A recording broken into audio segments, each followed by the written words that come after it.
Voltamos a apresentar Revista Justiça. Estamos de volta com a Revista Justiça, agora 8h34. Revista Justiça. Debate.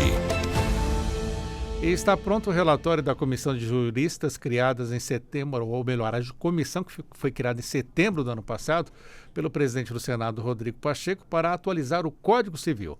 Para o ministro Edson Fachin, vice-presidente do STF, o novo código é necessário para o Brasil fazer esse notável encontro entre a legislação civil e a constitucional.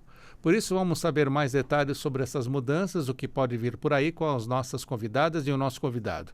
Começa apresentando a doutora Marcela Furst, advogada, especialista em Direito de Família, membro consultora da Comissão de Família do Conselho Federal da OAB e presidente da Comissão de Direito Sistêmico da OAB-DF. Doutora Marcela, bom dia, bem-vinda. Bom dia, Sérgio. Bom dia a todos os nossos ouvintes. Também está conosco a advogada, especialista em Direito de Família e Sucessões, Direito Civil, Trabalhista, Empresarial, secretária-geral da Comissão de Advogados de Família do IBDFAN-DF do biênio 2024-2025. Doutora Josiane Carvalho, bem-vinda e bom dia. Bom dia, Sérgio. Bom dia os ouvintes, bom dia os meus colegas. É uma satisfação estar aqui hoje. E está conosco também um advogado, doutor em Direito pela Universidade Federal do Paraná, professor de Direito Civil e de Processo Civil e diretor do DF, do IBDFAN, presidente do IBD Conte DF, Pablo Malheiros. Doutor Pablo, seja bem-vindo. Bom dia. Bom dia, Sérgio. Bom dia, Josiane. Bom dia, Marcela. Bom dia aos ouvintes e ouvintes. E já começo com o senhor, doutor Pablo. Vamos fazer uma introdução sobre o que está em jogo aí com essas mudanças do Código Civil? Bom, primeiro eu queria louvar o Senado da República, em nome do seu presidente Rodrigo Pacheco, senador Rodrigo Pacheco, de ter montado uma comissão sob o comando do ministro Luiz Felipe Salomão. Estão mostrando essa união de legislativo e judiciário. E o ministro Salomão reuniu diversos juristas de extrema qualidade e num processo extremamente democrático. Essa comissão foi montada, foi dividida em subcomissões, parte geral, obrigações, responsabilidade civil, contratos, direito empresarial, família, sucessões e um livro, que vai ser um livro novo, chamado de Direito Digital. E essas subcomissões receberam propostas do Brasil inteiro, de pessoas do exterior. Existe um diálogo muito grande com o direito estrangeiro, principalmente o direito argentino, porque é o código do direito ocidental mais novo, o Código Civil mais novo, que foi promulgado em 2015 na Argentina, e há um diálogo muito grande do direito brasileiro com o direito estrangeiro. Uma coisa bem legal, Sérgio, é que nós fomos criados com uma ideia de pensar o direito brasileiro a partir do direito europeu e agora norte-americano. E nós olhávamos poucos para o direito sul-americano. Exatamente. Com essa questão do Código Civil argentino tão novo e com a mudança do nosso Código Civil brasileiro, se ela for acontecer, existe esse diálogo com o direito argentino. Semana retrasada, nós tivemos o ministro da Suprema Corte argentina, o ministro Ricardo Lorenzetti, que foi o pai do Código Civil argentino, vindo aqui no Senado, numa audiência pública, para discutir como é que foram as mudanças na Argentina, como é que foi o processo de feitura do Código e trazendo essa experiência para o Brasil. E aí eu queria dizer, Sérgio, que as subcomissões receberam propostas inúmeras, analisaram todas as propostas e claro, a subcomissão vai ter o seu entendimento e vai propor uma redação de mudança. E você tem a relatoria da professora Rosa Neri, que dispensa comentários, e do professor Flávio Tartucci, que dispensa comentários. E uma coisa que me deixou preocupado, Sérgio, é que eu vi ataques à relatoria extremamente levianos e extremamente desnecessários, porque é do jogo democrático nós divergirmos. Eu mandei propostas para o Código. Algumas foram acolhidas, outras não foram, e tudo bem. Esse é o debate. A gente tem que saber perder e saber ganhar, né? E eu vi ataques à comissão, como se a comissão fosse, e a relatoria, né, fosse equivocada, que tivesse desconsiderado o trabalho das comissões. Não é verdade. A relatoria considerou sim o trabalho das comissões e tem o entendimento dela, muitas vezes mantendo integralmente o que a comissão fez, parcialmente ou mudando alguma coisa. Então, eu queria louvar a comissão do Senado por esse espírito democrático. Foram feitas audiências públicas em todas as regiões do Brasil. transmitidos ao vivo pelo Senado, com chat para você mandar proposta, com tempo para você mandar proposta. Agora, sabe o que eu acho curioso, Sérgio? Sim. Você tem a oportunidade de mandar proposta, não manda e agora está criticando. Se você tem a oportunidade de participar do processo, você tem que participar, para depois você poder falar. Eu participei, posso criticar tranquilamente. Agora, a pessoa tem oportunidade, não participa e critica, eu acho muito complicado. Então, eu louvo o Senado. Agora, dia 5 de abril, nós teremos a votação do relatório final, preparado pelo professor Flávio Tartucci e pela professora Rosa Neri. Um belíssimo relatório, com mais de 1000 páginas, com todas as propostas. E quando, por exemplo, o professor Tartucci, ele discorda da professora Rosa, eles botaram a redação. Essa aqui é a proposta do professor Tartucci. Essa aqui é a proposta da professora Rosa Neri. E a comissão vai debater. Até o dia 8 de março agora, Dia das Mulheres, nós teremos a oportunidade de mandar novas sugestões a partir do relatório final. Então, isso sim é democracia, isso sim é você participar ativamente do Legislativo. Então, eu fico bastante feliz com o resultado do que eu vi até agora, até porque eu participei extraoficialmente da Comissão de Sucessões, então eu vi como é que foi feito por dentro desse trabalho hercúleo da comissão e espero que, aprovando o relatório, seja ele como for aprovado, nós possamos ter uma tramitação tranquila no Senado, que depois vai para a Câmara e que a Câmara mantenha tudo que for bom do que veio do Senado, e a gente possa ter realmente uma atualização do Código Civil, porque o nosso Código, Sérgio, em muitos pontos, já nasceu velho de 2002, porque o projeto é da década de 70. Justamente nesse sentido, eu gostaria de perguntar para a senhora, doutora Josiane, as pessoas ficam perguntando, né? Mas já vai atualizar?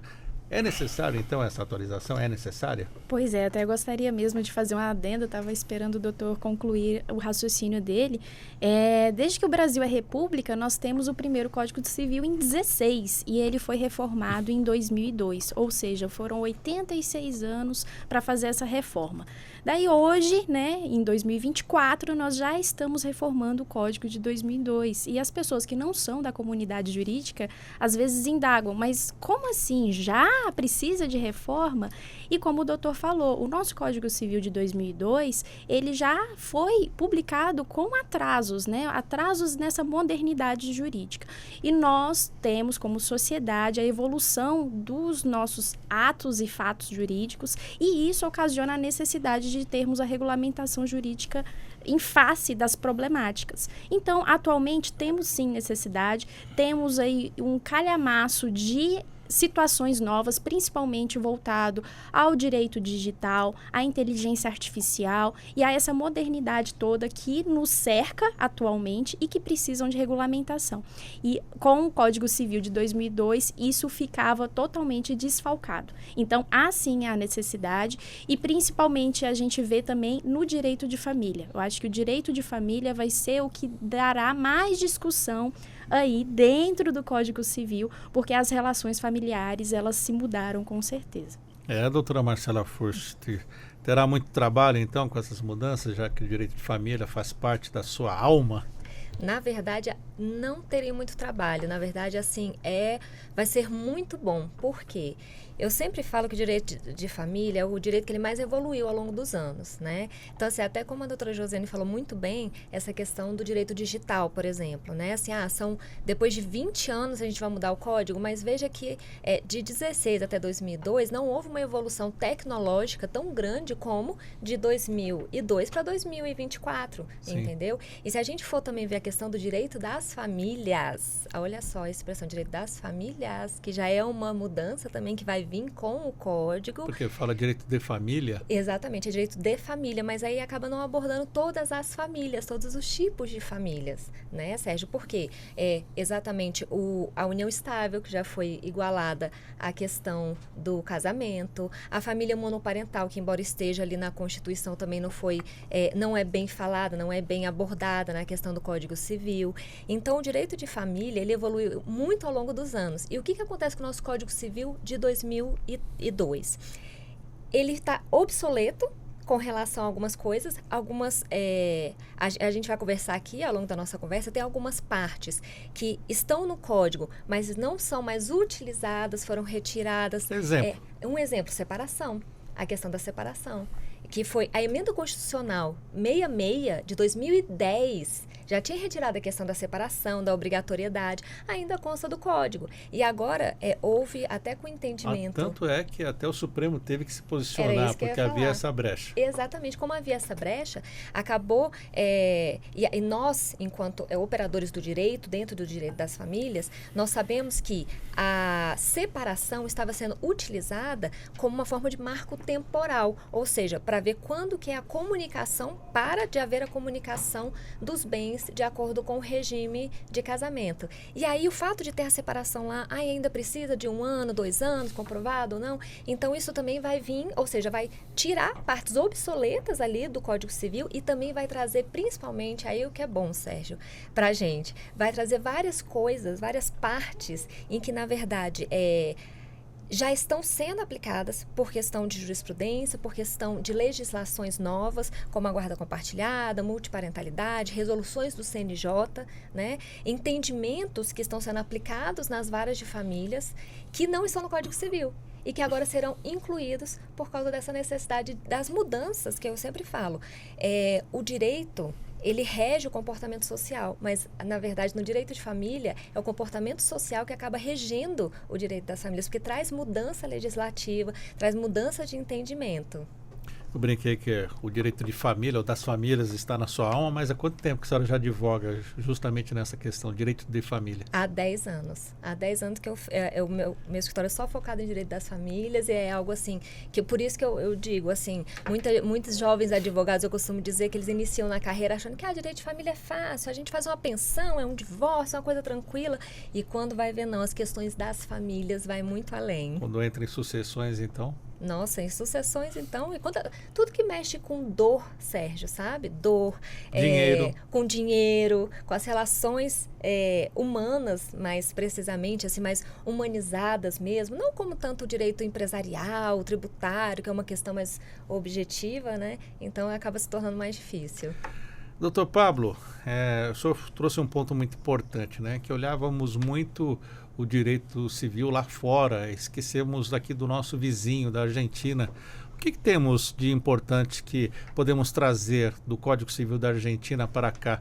Inclusive, estava vendo aqui que não é nem Código Civil só que ele trata, né? Tem um nome diferente que daqui a pouco eu recupero aqui e falo para o senhor. O que podemos aprender com esse Código Civil da Argentina? O direito argentino é um direito muito interessante. Por exemplo, na área de responsabilidade civil, que eles chamam lá de direito de danos, na minha concepção, respeitando quem pensa diferente, é o direito mais avançado do direito ocidental. Eu não vou falar do direito oriental porque eu não conheço o direito oriental, mas do direito ocidental, na minha concepção, é mais avançado. Certeza. É mais avançado que a Europa, mais avançado que os Estados Unidos. Eu tive a oportunidade de ser orientado pelo ministro Fachin no doutorado e escrevi uma tese sobre nexo causal e tive que me debruçar sobre o direito ocidental, porque eu discutia lá as teorias do nexo causal, e o direito argentino, sem sombra de dúvidas, é o mais avançado nessa área, disparado. Trabalha muito bem essa questão dos bens individuais e coletivos, dos direitos da personalidade, dos povos originários. Então, o Código Civil argentino é bastante interessante nesse sentido, na parte de contratos, trabalha pontos que eu até propus aqui em diálogo com o Código Civil argentino, num caso específico de evicção, em que a evicção poderia ser por fato anterior ou contemporâneo. O que é uma evicção? Evicção é o seguinte: eu vendo um bem para Marcela e por algum acaso o bem tem algum problema que ela perde o bem. Você era o dono, por exemplo, você retomou o bem e ela não pode ficar a ver navios. Então ela tem o direito a uma reparação em relação a mim que vendi o bem para ela. Isso chama-se evicção. Qual é o ponto? O ponto é que no Brasil só admite evicção por fato anterior à perda do bem. E na Argentina, desde o código anterior e o código atual, ele fala que pode ser por fato contemporâneo ou fato anterior à evicção, ao problema do bem. Então eu fiz essa proposta para a comissão, foi acolhida é isso que eu estava falando, foi acolhida na subcomissão de contratos e no relatório final o professor D'Artaud e a professora Rosa entenderam por manter a tradição do direito brasileiro de por fato anterior. Ok, eu acho que é a melhor decisão? Não, mas nem por isso eu vou dizer que a comissão é isso, que a comissão é aquilo, ao contrário, isso é do debate democrático. né? Então, o Código Civil argentino tem essa perspectiva muito importante também de proteção à criança e à mulher, tem a questão também no direito das obrigações bem interessante. Então, é possível sim fazer um diálogo bastante profícuo do Código Civil argentino com o Código brasileiro para nós vermos a experiência dos dois. E o Código Civil argentino tem uma questão interessante, que ele trabalha com a metodologia. Ele pensou primeiro na metodologia para depois pensar na mudança dos artigos. Então, é uma metodologia que trabalha com uma ideia de que o direito civil tem que estar de acordo com o direito constitucional, ou seja, com a Constituição daquele país.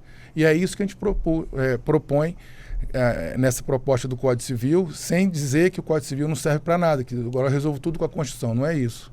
É que os institutos do direito civil têm que ser interpretados de acordo com a Constituição. Por exemplo, no Código Civil atual brasileiro, você tem hoje a igualdade de filhos.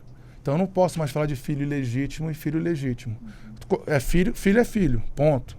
Então, isso é uma interpretação do direito civil a partir da Constituição, porque eu respeito a igualdade entre filhos, né? Por exemplo, nas propostas aqui do Código Civil, existe a ideia de você, na sucessão, por exemplo, poder ter uma maior liberdade de autonomia para quem é o titular dos bens. Então, por exemplo, você, Sérgio, tem um irmão, você e seu irmão, só que você cuidou do seu pai a vida inteira. Sim. Seu pai, além da parte disponível que ele pode, se a proposta passar, ele poderia fazer uma divisão patrimonial diferente. Por quê? Porque ele acha que você ficou com ele mais do que o seu irmão. O Zagallo não fez isso? Fez isso, mas fez isso dentro de um testamento. Porque o que você tem hoje? Se você é casado, você pode dispor de 25% do seu patrimônio. Se você não é casado ou vive em união estável, você pode dispor de 50%. O Zagallo pegou os 50%, porque acho que a esposa dele já tinha falecido. Sim. Os 50% disponível dele e deu mais para um filho do que para outro, porque esse filho cuidou dele há mais tempo do que os outros e tal. Isso ele pode fazer, mas isso gera um problema muito grande. Então, o que se propõe é que quem é titular dos bens possa ter mais liberdade ainda, respeitando o direito à herança, que é um direito fundamental, está na Constituição, mas com mais liberdade de você fazer esses arranjos, porque o patrimônio é seu, né? E você vai respeitar o direito de herança de cada um, mas se ele entende que o Sérgio foi um filho, aspas, melhor do que o outro, ou cuidou mais, ele vai conceder mais patrimônio se ele quiser, e isso está tudo certo. Mas, de novo, vamos ver como é que isso caminha no Senado e na Câmara. Está vendo aqui o nome, né? Código Civil e Comercial da Nação Argentina. E o ministro Fachin esteve na Argentina e defendeu a inspiração para aperfeiçoamento do direito civil brasileiro justamente em cima desse Código Civil e Comercial da Nação Argentina. Para nós aqui nem precisamos colocar o comercial dentro do civil, já está tudo embutido? Já está embutido. E no direito empresarial nós também temos grandes avanços, porque atualmente numa execução civil envolvendo uma empresa, nós temos muita dificuldade de garantir a efetividade dessa execução. Então, com as mudanças que estão sendo impetradas, né, nesse novo Código Civil, eles estão tentando garantir de forma mais eficaz que essa ação de execução ou qualquer ação que vier a existir possa ser realmente quitado esse crédito. Porque, infelizmente, nós temos atualmente essa teoria do ganhou e não levou. Porque você ganha o direito, você tem o direito, ele é reconhecido, mas no final, quando é para você receber, isso não é efetivado. E um dos grandes avanços é a desconsideração da personalidade jurídica, que ele já existia no Código Civil de 2002, só que desta vez eles colocaram mais detalhado. Tanto a desconsideração da personalidade jurídica, deixa eu explicar o que é, né? A desconsideração da personalidade jurídica seria retirar a característica de pessoa jurídica da empresa e os sócios dessa empresa se responsabilizam fisicamente, né? Como pessoa física, diante do débito existente pela empresa. E atualmente, com essa modificação, eles colocaram, né, para poder tanto os sócios serem responsáveis, como os administradores, que já era previsto antes, e também os associados, porque nós temos associações que infelizmente burlam aí o direito e provocam, lesam pessoas financeiramente. Então, os associados, desde que tenham, né, cargos de direção, também serão responsabilizados. Então, eles colocaram isso de forma bem detalhada, a desconsideração da personalidade jurídica também de forma inversa. Ou seja, quando, no caso, o sócio ali, ele não tem o patrimônio e coloca em nome da empresa. E aí o sócio faz transações como pessoa física e não paga, e quando ele vai ali receber essa execução, não tem bens para garantir, para poder quitar. Então, eles colocaram muito detalhado isso. Também tem, além disso, dessa questão da desconsideração da personalidade jurídica, eles incluíram também o bem de família que nós temos hoje, que o bem de família é impenhorável. Eles colocaram isso expressamente dentro do Código Civil, porque antes era uma lei apartada, né? E, além disso, eles colocaram também que se esse bem de família for de alto valor, 50% desse bem pode sim ser penhorado. Então, se verifica grande mudança para poder garantir aí, no caso, realmente o recebimento desses valores por parte da empresa. Acho que eu estou me esquecendo de algum detalhe. Só uma parte. Sim. No que ela falou, Sérgio, esse caso da desconsideração é importante, porque atualmente você tem um caput do artigo 50 do Código Civil falando disso.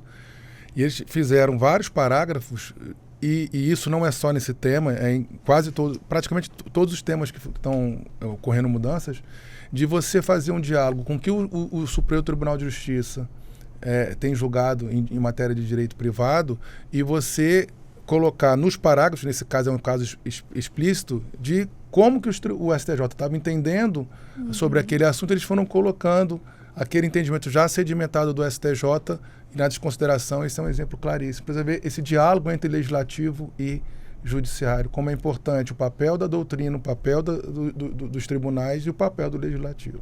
Porque os tribunais, intermédio de nós, advogados, né, vai se mudando o posicionamento e a lei precisa vir chancelar. E uma mudança nessa questão empresarial que eu achei assim muito boa é porque hoje nós temos a prática que acontece do seguinte fato: o proprietário da empresa tem aquela empresa, né, formalizada com o CNPJ, ele faz ali a baixa desse CNPJ, o distrato dessa empresa e abre uma nova. Por quê? Porque ele tinha débitos na anterior. Então, ele abre uma nova tentando burlar.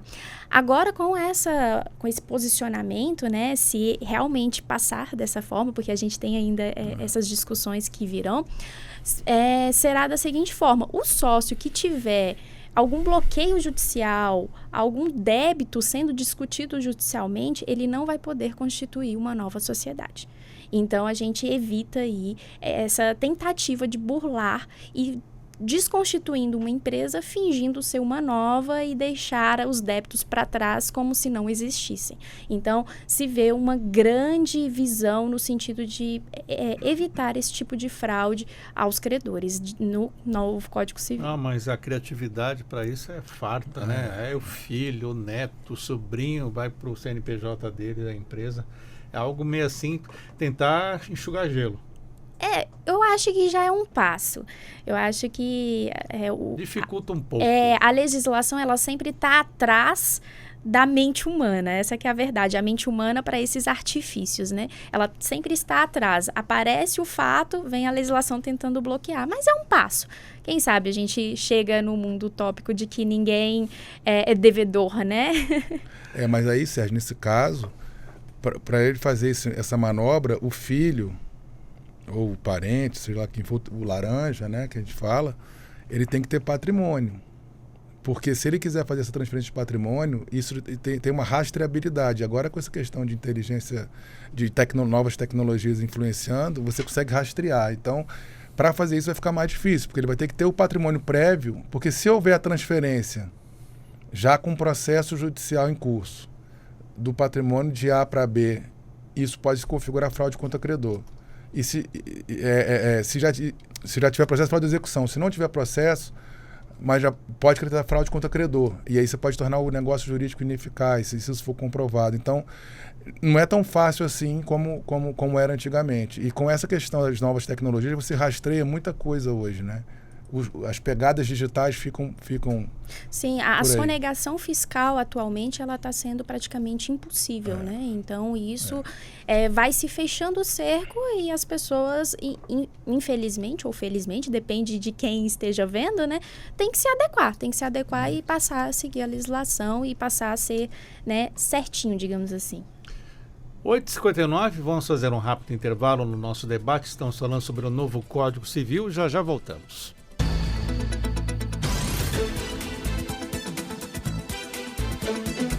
Estamos apresentando Revista Justiça.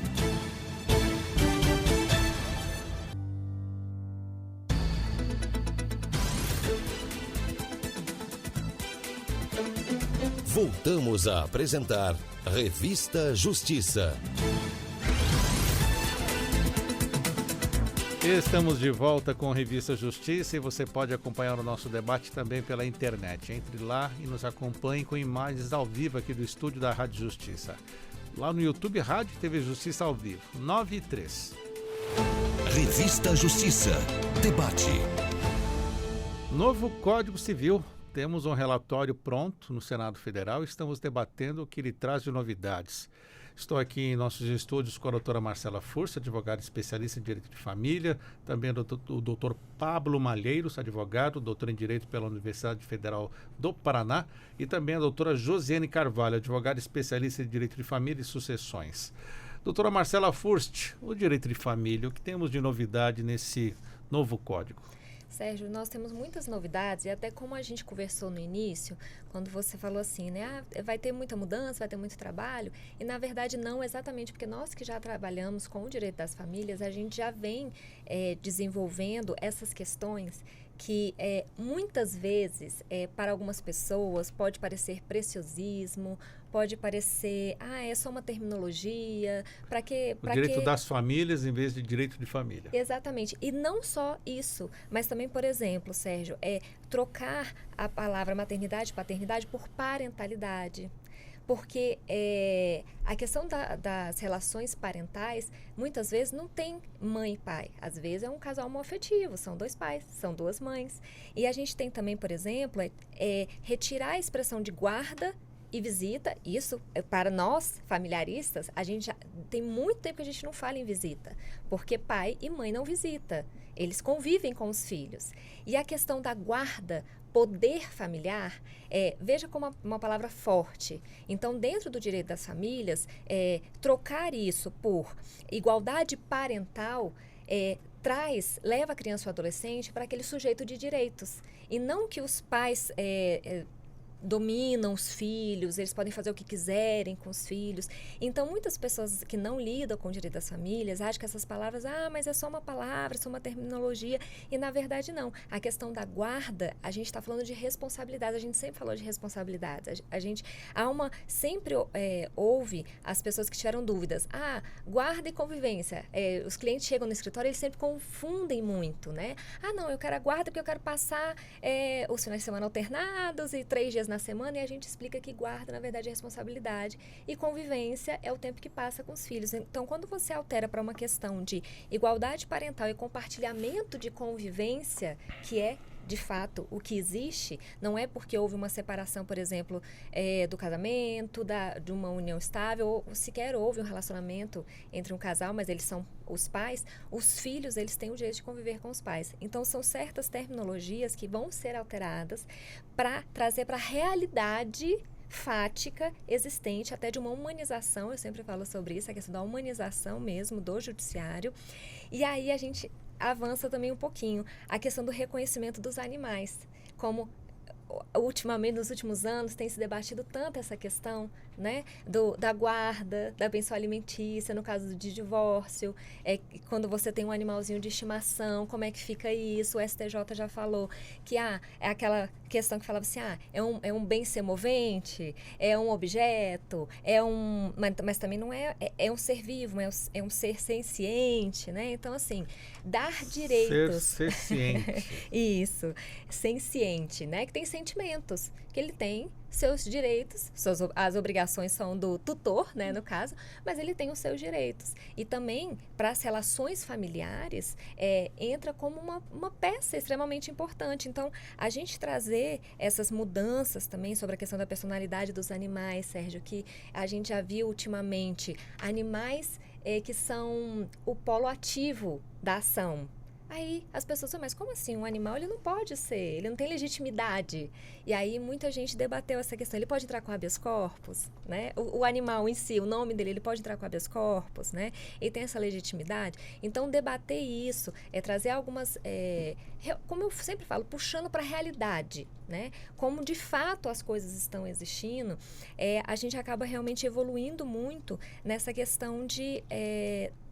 Do direito ele ser eficiente e eficaz, né? Porque a gente tem muitas leis que elas ficam só no papel e a gente vai ver como é que dá certo.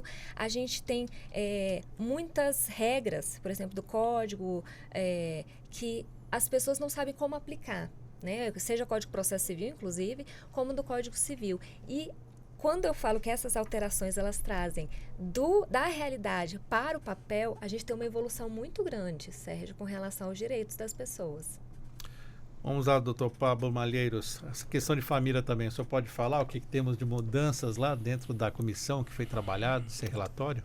Nós teremos uma explicitação maior de outras entidades familiares, né?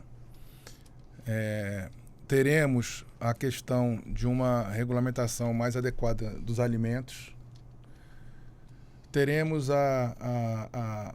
uma mudança na questão do regime de bens, e aí tem uma proposta bem interessante sobre o que o Supremo julgou há 2-3 semanas, da separação obrigatória. Há uma proposta da professora Rosa Neri de manter a questão de que a pessoa maior de 80 anos terá um regime de separação obrigatória de bens, só que com a decisão do Supremo é possível você modificar o regime, seja já estando casado por ele, seja em união estável. A diferença é que no casamento se demanda uma mudança judicial e na união estável pode ser extrajudicialmente no tabelionato. Eu acho que, nesse ponto, o Supremo se equivocou e essa redação eu não concordo, porque eu acho que se eu não tenho nenhuma impossibilidade de deliberar sobre o meu regime de bens, eu não posso ser tolhido disso. Então, eu, com 80 anos, com 30 anos ou com 100 anos, se eu tiver esta possibilidade de deliberar sobre esse assunto da minha vida, eu não posso ser tolhido por isso. Então, eu, com 80 anos, ou 70, que é o que eu tenho hoje, posso escolher meu regime de bens. O presidente Lula, ele tem 76 anos, salvo engano. Ele é presidente do Brasil, mas como ele se casou com a Janja depois de 70 anos, ele teve que fazer sobre o regime de separação obrigatória, porque ele se casou antes da decisão do Supremo. Agora, o que eu posso fazer? Mesmo eu estando casado com separação obrigatória, eu posso fazer a mudança de regime e escolher um outro regime. Se eu vou me casar e tenho mais de 70 anos, eu posso fazer um pacto antinupcial e escolher um regime diferente daquele. Se eu não falar nada, é separação obrigatória. Essa é a decisão do Supremo. Eu acho que é errado porque você viola a liberdade da pessoa. E nós temos o Estatuto da Pessoa com Deficiência, Sérgio, que diz o seguinte: você mesmo tendo deficiência, você tem possibilidade de exercer os atos da vida civil. Se naquele ato específico você não consegue realizá-lo por conta da sua deficiência, aí você vai precisar de um apoio, ou de uma curadoria, ou de uma tutoria para aquele ato específico. E aí como é que fica? Eu não tenho deficiência, tenho 70 anos, Sérgio, e não posso escolher o meu regime de bens, mas posso ser presidente da República. Posso ser presidente de um banco que cuida do patrimônio de milhões de pessoas, mas eu não posso escolher o meu regime de bens no casamento. Para mim não faz nenhum sentido. Então, você tinha duas posições nesse julgamento supremo. que era absolutamente inconstitucional, o artigo, que é a posição que o IBDFAN, inclusive, defendeu e que eu defendia, a outra que ele é constitucional, e o Supremo fez um meio termo. Eu mantenho aquele artigo, mas eu admito que as pessoas possam modificá-lo mudando o regime de bens. E a proposta do Código Civil, nesse caso, é manter, mas aumentando para 80 anos, mas tendo essa viabilidade, mas isso vai ser debatido porque existe uma corrente que defende pela absoluta exclusão desse artigo do Código. Então, você vai ter uma melhoria no regime de bens, melhoria na questão dos alimentos, essa questão dos animais. Para ficar claro, Sérgio, ser sujeito de direito é diferente de ter personalidade jurídica. O nascituro é sujeito de direito, mas ele não tem personalidade jurídica. O condomínio é sujeito de direito, mas no Brasil ele não tem personalidade jurídica. A pessoa humana é sujeito de direito. Você, Sérgio, é sujeito de direito. E você tem personalidade jurídica. Então, sujeito de direito é o gênero. A questão dos animais está certo. O animal não é coisa, mas o animal também não é pessoa. Animal é um ser senciente. O Código Português mudou. Eu ia falar dele para o senhor. Mudou e nessa linha. Agora, ele não é objeto de direito, não é coisa, também não é pessoa. Então, eu não posso ter, já que o ápice da proteção da Constituição é a pessoa humana, está lá no artigo 1º, inciso 3, ter uma lesão, como acontece hoje. Se eu machucar um animal, a pena é maior do que se eu machucar você, Sérgio. Isso está errado. Porque, não estou dizendo que eu tenho que machucar o animal, mas o animal não está no mesmo patamar da pessoa humana, certo? Então, está certo o código quando a proposta é de tornar os animais seres sencientes, que são sujeitos de direito, mas não têm personalidade jurídica. As pessoas confundem sujeito de direito com personalidade jurídica. O sujeito de direito pode ou não ter personalidade jurídica, como nesses exemplos que eu dei. Então, os animais são seres sencientes, possuem direitos, a Constituição já proíbe os atos de crueldade, tá? Então, isso vai ser intensificado nesse código. E aí é uma discussão se você, com seus 2 gatos e a cachorra, se você divorcia da sua esposa, se você vai ter uma divisão de guarda. E eu não concordo com o termo guarda, porque guarda é para pessoas humanas. E sim, seria custódia física e convivência dos animais. Então, você vai ter o seu período com os animais, a sua ex-esposa vai ter o outro período. Aí pode discutir se é semanal, se é cada 15 dias, se é mensal. Aí cada um define da forma... Se já é complicado com os filhos, imagina com os animais de estimação. Pois é. Tem um caso, olha que interessante, tem um caso, não sei se é nos Estados Unidos, agora recente, o cara falou, você pode ficar com todos os bens, menos Josiane, os animais. Só que eu quero ficar com o cachorro. Você fica com todos os bens, mas eu quero ficar com o cachorro. E não quero compartilhamento de convivência, nada. Aí a ex-esposa aceitou, mas você vê. E contraponto a isso também tem os casais que abandonam os animais diante da separação. Adquiriram aquele animal junto e, por opinião própria, não quero ver esse animal mais e abandonam na rua. Então, isso é interessante para poder fazer essa proteção para as duas esferas, tanto realmente a proteção do animal, quanto a divisão com as tarefas. E até gostaria de fazer um adendo nessa questão da pensão alimentícia dos animais, porque ela tem, né, eu não sei se eles estão colocando exatamente esse termo, mas seria uma pensão alimentícia diferenciada da que é para as crianças.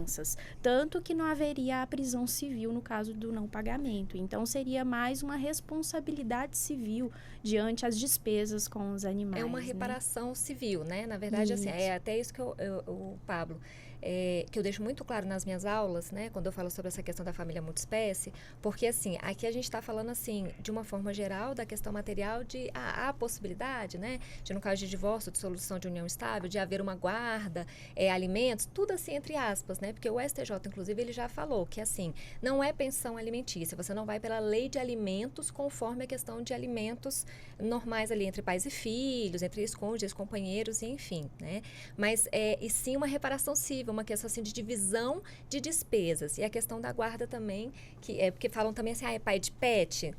Gente, você chama do jeito que você quiser, né? Não atrapalhando o outro, gente, não tem problema, pode ser pai de pet, mas na verdade mesmo é o tutor, né? A gente fala de tutor e não é guarda. Não é dono.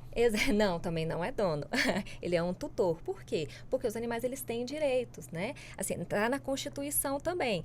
Os seres humanos, eles são protegidos, mas o meio ambiente que vem ali também, através da fauna e os animais, eles também têm que ser protegidos. Então, essa questão são terminologias. E eu falo muito isso nas minhas aulas, exatamente para explicar, olha, gente, quando você for fazer o processo, vamos fazer direitinho para não ser chamada a atenção, para não falar, olha, é pensão alimentícia, é lei de alimentos, guarda, não. É outro viés. Mas que isso não seja a discussão. A discussão, na verdade, que a gente tem que falar existe o direito?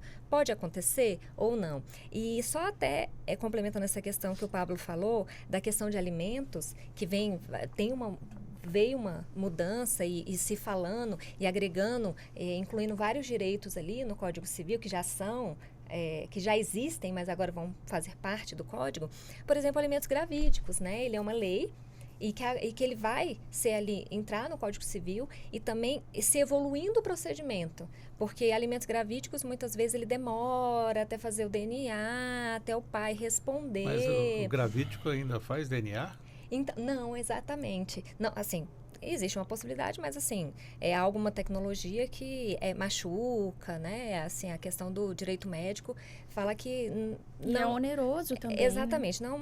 não é essa necessidade. Para o nosso ouvinte entender, alimento gravídico, a mulher engravida e ela suspeita ou tem certeza que o pai é aquela pessoa, mas se ela teve outros relacionamentos, ela vai por dedução. De repente, o doutor Pablo é o pai do meu filho. Ela vai entrar com uma ação e o doutor Pablo vai pagar. Isso só vai ser desfeito depois que a criança nasce, né, doutor Pablo? E não tem como repetir, né? Então, se eu não for o pai... Você pagou e não vai receber de volta. É. E o que muda com o novo código? Então, Sérgio, só também para esclarecer, gravídicos é quando a mulher está grávida e, na verdade, ela leva elementos de que pode ser aquele pai. Né? Mas o juiz, muitas vezes, para ver a questão da alimentação da criança, da mulher grávida, aquela vulnerabilidade, acaba muitas vezes dando a questão dos alimentos gravídicos. O que acontece? Até hoje, se demora para o pai assumir, para ter o DNA e tudo mais, muitas vezes aí vai para o Ministério Público ou para a Defensoria para dar entrada numa ação de reconhecimento de paternidade, né? No caso, quando a mãe ela vai lá no cartório e diz que ela registra uma criança, né? Depois do nascimento, quando não tem a questão ainda dos alimentos gravídicos, mas só para andar um pouquinho. E aí, essa criança ela fica sem alimentos até que haja esse reconhecimento de paternidade? Não, então o Ministério Público ele já vai entrar com reconhecimento de paternidade e pensão alimentícia. Tá? E aí a questão dos alimentos gravídicos é porque alimentos gravídicos durante a gravidez, quando a criança nasce, então você tem que entrar para virar uma pensão alimentícia. Exatamente, para virar uma pensão alimentícia. E agora já vai a ideia, né, é que o juiz ele já possa também prever que após o nascimento já vira a questão da pensão alimentícia. Automaticamente, sem uma nova ação. Exatamente. E se for o caso do pai, não, eu não reconheço, vai fazer uma revisão, alguma coisa, e tem todo o procedimento, mas isso também já assegura que ao nascimento daquela criança, já tem ali aquela proteção. Então, e mais um ponto, porque o Pablo falou que eu gostei muito, que ele falou da pessoa com deficiência. E a questão da curatela e tomada de decisão apoiada, a tomada de decisão apoiada também vai ter uma modificação agora, de que a pessoa pode, em cartório, indicar 2 pessoas para ter essa questão da tomada de decisão apoiada. Hoje só pode ser judicialmente. Aquela pessoa com uma deficiência, né, que assim, não seja tão elevada, ela tem a sua capacidade de discernir, ela pode chamar 2 pessoas para lhe darem um apoio judicialmente. E agora vai poder, a ideia é que possa ser feita em cartório, vai desburocratizar um pouco essa questão. E nesse ponto, Sérgio, o código, em todos os livros, procura destravar a necessidade de judicialização na maioria dos casos. Então, quase tudo será possível pela via extrajudicial. Isso é um fortalecimento para que você desobstrua o judiciário com demandas que não precisariam lá estar, porque, por exemplo, regime de bens mesmo. Por que eu tenho que ir para o judiciário, Josiane? para mudar nosso desnecessário. regime de bem que nós nos casamos. Não precisa. E sobre isso, eu tenho até uma questão que vai ser uma mudança muito interessante sobre o regime de bens, é que será possível você fazer um regime de bens progressivo. Do seguinte exemplo, com 2 anos de casamento, o regime vai ser separação total. Ou seja, se divorciar nesse período, cada um sai com o que trouxe para o relacionamento. A partir de 2 anos, iniciamos a comunhão parcial ou a comunhão universal de bens. Eu acho que não, porque isso vai ser definido no início. E isso facilita, inclusive, por exemplo, eu vejo que tem muitas pessoas que não se casam por medo da separação, né, do divórcio, e ficam em união estável, como se na união estável não se houvesse direitos.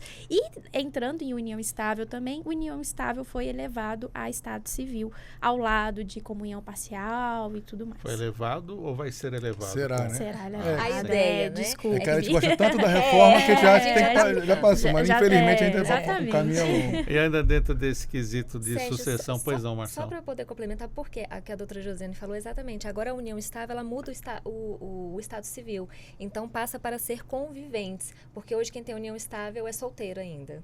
Ah, entendi.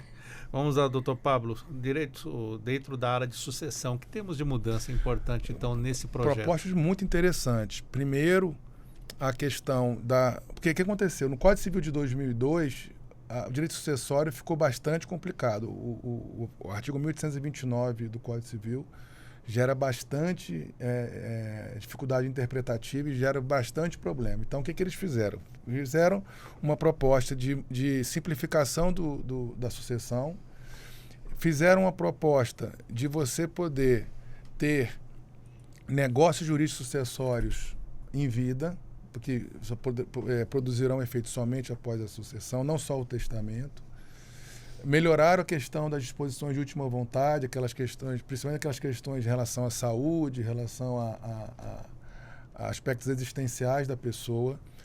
A chamada herança digital, que é você deliberar sobre o patrimônio digital que você tem. Então, por exemplo, Sérgio, o seu e-mail, o seu WhatsApp, as suas redes sociais transmitem-se automaticamente para os seus herdeiros e herdeiras. Hoje existe uma discussão no Brasil. Uma parte entende que sim, transmite automaticamente, outra parte diz que não. Por quê? Porque o seu e-mail, o seu WhatsApp, por exemplo, eles são aspectos da sua privacidade. E mesmo você sendo pai, mãe, filho, irmão, você tem um núcleo de privacidade e de intimidade. Então, se você não quiser passar a sua senha do WhatsApp para o seu filho, não é porque ele é seu herdeiro que ele vai ter direito a acessar o seu WhatsApp. Então, essa é a discussão. Então, a proposta vem uma proposta bem interessante de você respeitar a privacidade e a intimidade da pessoa que morre, ao mesmo tempo que você autoriza que aqueles bens digitais que são economicamente transmissíveis possam ser transmitidos. Então, por exemplo, os direitos autorais do Sérgio sobre uma música que ele fez e está lá no Spotify. O Sérgio, os herdeiros terão acesso a esse valor econômico, mesmo sendo digital.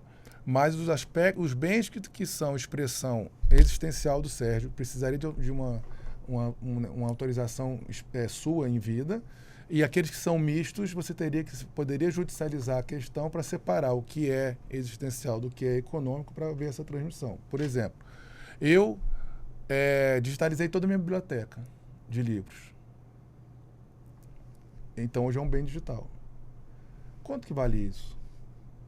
Mais de 4.000 livros digitalizados, né? Isso transmite automaticamente para meus herdeiros ou não? Então, isso tem conteúdo econômico ou não tem mais nenhum conteúdo econômico? Os seus arquivos do Dropbox, por exemplo.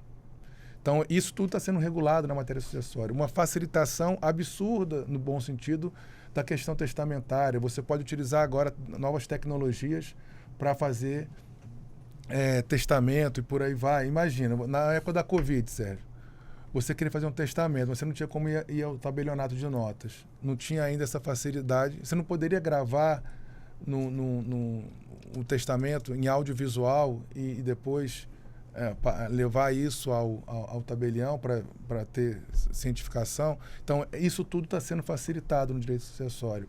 Então, eu acho que talvez o direito sucessório seja o locus que nós vamos ver mais mudanças expressivas, porque o direito hoje sucessório no Brasil é bastante complicado.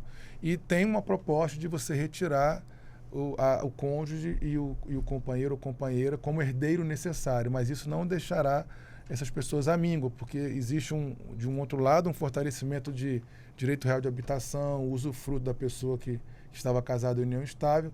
Então, você tem eu acho que um bom balanço de mudanças no direito sucessório, sem falar do direito das coisas, fortalecimento da posse, fortalecimento dos institutos para você facilitar o acesso aos bens, responsabilidade civil com direito à prevenção de danos que não tinha expressamente, com uma melhor tecnicidade dos artigos, obrigações a mesma coisa.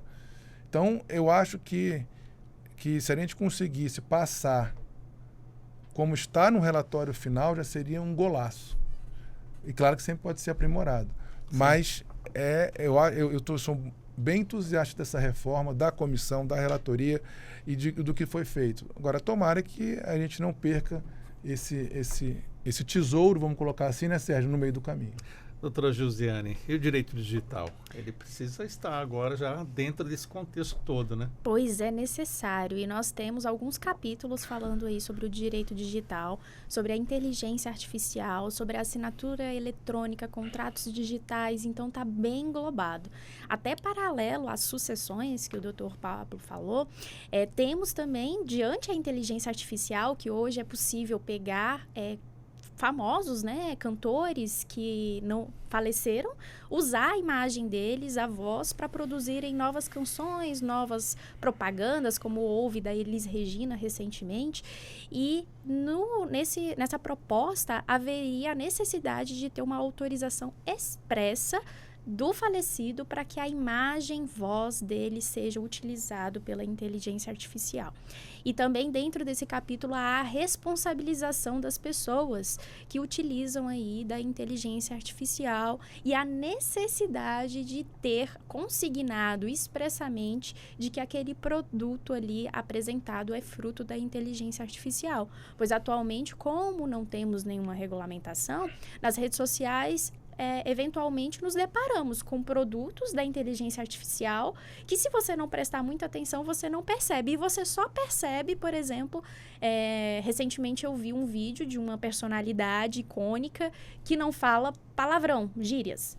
E no vídeo ela falava gírias. Não é a pessoa, é a inteligência artificial. Então, assim, se o produtor tivesse se atentado a isso, passaria como real, como um vídeo real dessa pessoa icônica que já faleceu. Então, essa regulamentação ela é essencial nesse momento, porque nós estamos passando por esse processo. A inteligência artificial, por mais que tenha pessoas que são contrárias, ela é uma realidade e que não vai retroceder. E aí, Sérgio, a Madonna, inclusive, já fez um testamento dizendo que não permite que a utilização de imagem e voz dela no futuro. E aí volta naquela discussão da privacidade e intimidade. Vamos dizer, Sérgio, que você é de uma linhagem política X. Seus herdeiros podem pegar a sua voz e sua imagem, e eles são de uma linhagem política Y, e fazer uma publicidade daqui a 20 anos do Sérgio, falando o contrário do que o Sérgio pensava e praticou a vida inteira. Essa questão da Elis Regina tem esse debate. Sim, né? Eu acompanhei também algumas pessoas falando se ela apoiaria a empresa que foi favorecida com a publicidade. Pois é, e aí você tem agora o TSE, semana passada, discutindo essa questão do uso da inteligência artificial nas eleições, né? E você teve agora, nas eleições argentinas, uma inteligência artificial fazendo um vídeo do candidato que perdeu, o Sérgio Massa, como se ele estivesse cheirando cocaína. E aquilo era falso e era feito por inteligência artificial. E depois que você replica, fica difícil você, né, reparar. Né? Então, assim, é muito importante. O que eram as fake news diante disso, o que eram as fake news, né? E legal que houve uma discussão durante a feitura das subcomissões se a gente deveria colocar o direito digital espalhado em cada livro do Código Civil, Sérgio, ou não, ou fazer um livro específico. Se decidiu fazer por um livro específico com uma conceituação de vários institutos e ficou bem legal. Vamos ver se mantém, mas assim, é muito importante porque a tecnologia, ela influencia hoje o direito civil, qualquer direito, mas o direito civil que a gente está falando, de forma E rapidamente, absurda. o nosso tempo já está acabando, mas e a pessoa com deficiência? Como é tratada nesse novo código? Há alguma modificação ou não? Algumas modificações pontuais existem, mas as comissões fizeram um diálogo do direito, do código, não só do Código Civil, mas com a legislação especial. Então, olha só que interessante, Sérgio. Quando você ia propor uma mudança do código, você tinha que dizer qual é o artigo do Código Civil que você está querendo mudar e qual é o entendimento do STJ sobre aquele assunto, se tiver, e qual é a legislação especial ou específica Que vai que reverberar. vai reverberar. Então, foram feitas mudanças sempre em diálogo com essa... E a pessoa com deficiência foi respeitada nessa reforma. É porque nós temos o Estatuto da Pessoa com Deficiência, que é relativamente Sim. recente, né? Então, na verdade, é uma adequação do Código Civil ao Estatuto que já existe. Lembrando, Sérgio, que o Estatuto da Pessoa com Deficiência, ele já falava que o direito à família, né, era algo assim que não precisava a pessoa com deficiência intelectual, por exemplo, não precisava de autorização para o casamento, digo como a pessoa com síndrome de Down, né? E vou até pegar aqui para você, tem uma mudança com relação a essa questão da curatela, em que ele fala que não precisa da presença do curador na habilitação para o casamento, porque a pessoa com deficiência ela tem o direito ao casamento.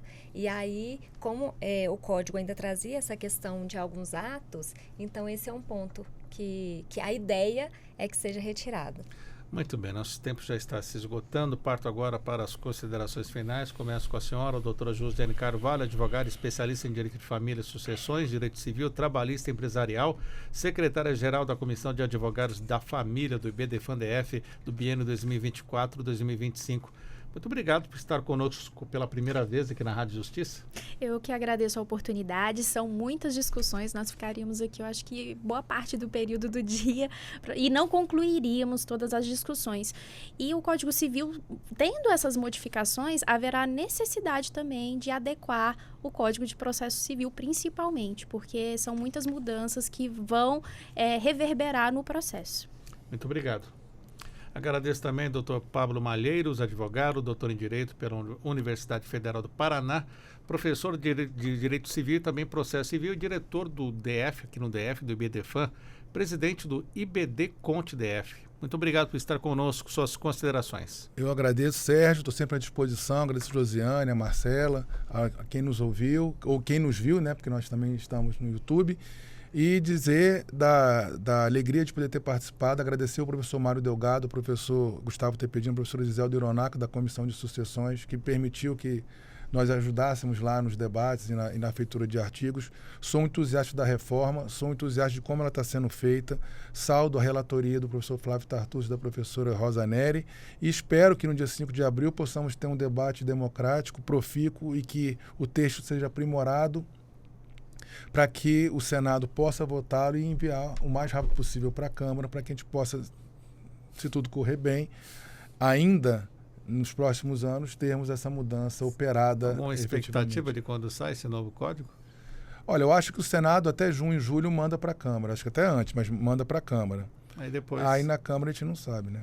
E aí o projeto é mudado, alterado? Eu acho que eles vão montar uma nova comissão com outros juristas na Câmara para fazer as modificações e aquele trâmite legislativo. Se houve modificação, volta para o Senado, do Senado volta para a Câmara e vamos ver quando é que isso vai acabar. Agora, mudar um código é muito difícil, porque são muitos artigos, são muitas coisas e você tem, e isso é normal na democracia, um conflito de vários interesses, né? Mas se a qualidade na Câmara, e a Câmara tem condições de fazer um trabalho de qualidade, for a mesma que foi feita no Senado, eu acho que nós teremos um excepcional Código Civil dentro do possível, né? Porque fazer lei é igual desarmar bomba. Se você fizer errado, a bomba explode. Muito obrigado mais uma vez. Agradeço a doutora Marcela Força, advogada especialista em Direito de Família, membro consultora da Comissão de Família do Conselho Federal da OAB, presidente da Comissão de Direito Sistêmico da ABDF e aniversariante de amanhã. Muito obrigado por estar conosco, parabéns antecipado e suas considerações. Sérgio, eu que agradeço o convite e o carinho de sempre. Para mim foi uma honra estar aqui com os meus colegas, debatendo um tema tão interessante que realmente a gente poderia ficar aqui o dia inteiro trazendo mudanças e falando e debatendo. Estou animada, espero que essa reforma passe como está. Espero que o conservadorismo não impeça essa evolução de colocar no papel o que já existe para o direito das famílias também, né? Então, assim, muito obrigada pelos parabéns, que amanhã estou aniversariando realmente, então agradeço o carinho. Agora 9h37, e lembrando que essa entrevista vai ficar disponível também no YouTube da Rádio e TV Justiça. Muito obrigado aos nossos convidados, aproveitando também, agradecendo e parabenizando as mulheres aqui pela Semana da Mulher, dia 8 de março, e teremos mais debates com a temática também sobre os direitos das mulheres aqui no Revista Justiça. Intervalo, na volta tem Gisele Reis com a agenda do Judiciário. Até já.